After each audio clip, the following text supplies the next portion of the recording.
Assalamualaikum warahmatullahi wabarakatuh. Shalom, salam sejahtera untuk kita semua. Perkenalkan, nama saya Pratama Arya Saputra, mahasiswa angkatan 2019. Di sini saya akan mempresentasikan bab 10, yaitu standar deviasi, variance, covariance, coefficient of correlation, dan expect return. Oke, kita akan membahas yang pertama, yaitu yang A, definisi standar deviasi. Standar deviasi atau simpangan baku adalah suatu estimasi probabilitas perbedaan return nyata dari return yang diharapkan.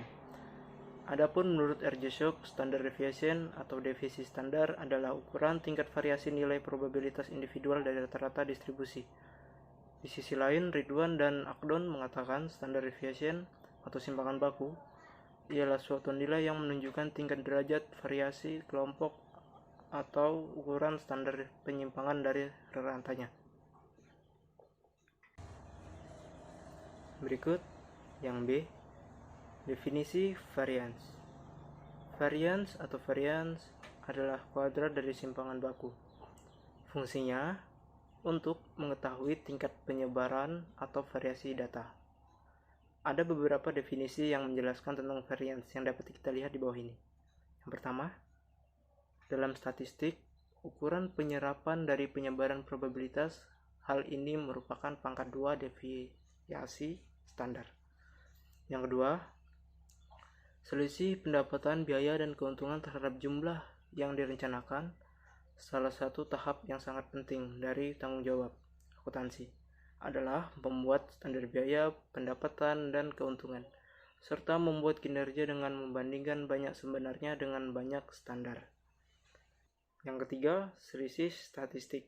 Dalam sebuah distribusi dihitung dengan menjumlahkan kuadrat dari deviasi rata-rata.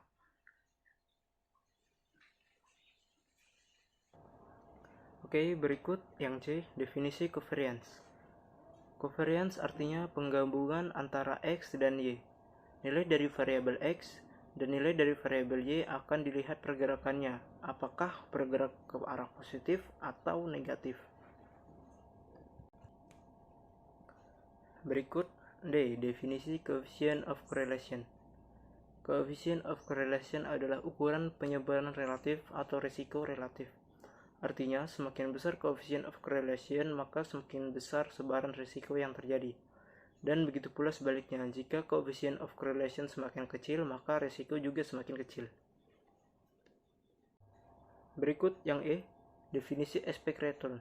Expect return adalah keuntungan yang diharapkan oleh seorang investor di kemudian hari terhadap sejumlah dana yang telah ditempatkannya. Pengharapan menggambarkan sesuatu yang bisa saja terjadi di luar dari yang diharapkan. Berikut yang F, perhitungan variance dan standar deviasi. Di sini saya sudah menuliskan dua rumus, variance return dan standar deviasi beserta keterangannya. Jadi, variance return sama dengan return KI yang mungkin terjadi dikurang return yang diharapkan dari suatu surat berharga. Kemudian di pangkat 2 lalu dikali probabilitas kejadian return KI. Berikut yang G, perhitungan coefficient of variation. Contoh perhitungan dengan menggunakan coefficient of variation pada dua usaha proyek investasi, yaitu di sini sudah ada tabelnya. Maka coefficient of variation dapat dihitung dengan cara proyek A sama dengan standar deviasi dibagi keuntungan yang diharapkan. Jadi $231,02 dibagi $440 sama dengan hasilnya 0,5250. Kemudian yang B juga sama, cara mengerjakannya seperti yang di atas. Jadi $406,77 dibagi 450 sama dengan hasilnya 0,9039. Berikut yang H, perhitungan covariance. Di sini saya sudah menuliskan rumusnya. Jadi keterangannya cov dalam kurung RA RB sama dengan covariance return saham A dan return saham B.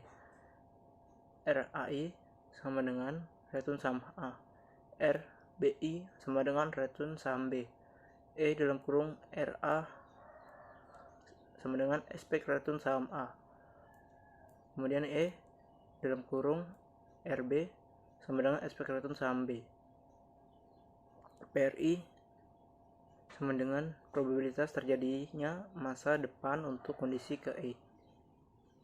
Kemudian N sama dengan totalitas atau jumlah dari kondisi-kondisi yang diperkirakan untuk masa yang akan datang dengan berbagai tafsiran perkiraan yang ada. Berikut yang I, perhitungan expect return dan coefficient of variation. Di sini saya sudah membuat tabelnya. Cara mengerjakannya sama seperti yang tadi kita sudah pernah bahas. Jadi, maka coefficient of variation dapat dihitung dengan cara proyek A sama dengan standar deviasi dibagi keuntungan yang diharapkan. Jadi, $231,02 dibagi $440. Hasilnya 0,5250. Begitu juga proyek B, $406,77 dibagi $450, hasilnya 0,9039. Kemudian yang J, expected return dan portofolio. Portofolio adalah sebuah bidang ilmu yang khusus mengkaji tentang bagaimana cara yang dilakukan oleh seorang investor untuk menurunkan risiko dalam berinvestasi secara seminimal mungkin. Di sini saya sudah menuliskan rumus beserta keterangannya. Jadi, E dalam kurung RP sama dengan expected return portfolio, E dalam kurung RA sama dengan expected return A, E dalam kurung RB sama dengan expected return B, XA sama dengan uang yang diinvestasikan pada saham A, XB sama dengan uang yang diinvestasikan pada saham B. Kemudian yang K, perhitungan rata-rata return. Rumusnya saya sudah tuliskan di sini, jadi keterangannya E dalam kurung RI sama dengan expect return pada I, RI sama dengan return pada I jika RI 1 artinya return pada I yang 1, dan jika RI 2 artinya return pada I yang kedua, dan seterusnya. RIN sama dengan return pada I di periode akhir yang diperhitungkan. N sama dengan jumlah periode amatan. Kemudian yang berikut, L, expected return dari suatu sekuritas yang diharapkan. Rumusnya saya sudah tuliskan, jadi keterangannya E dalam kurung R sama dengan expected return atau return yang diharapkan dari suatu sekuritas. RI sama dengan return ke I yang mungkin terjadi. PRI sama dengan probabilitas kejadian return ke I.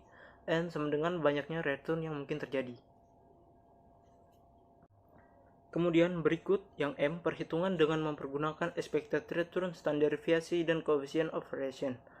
Dalam pengambilan keputusan, sering penggunaan ketiga rumus ini disatukan untuk membuat agar perhitungan menjadi jauh lebih akurat, yaitu dengan memakai expected return, standar deviasi, dan coefficient of variation.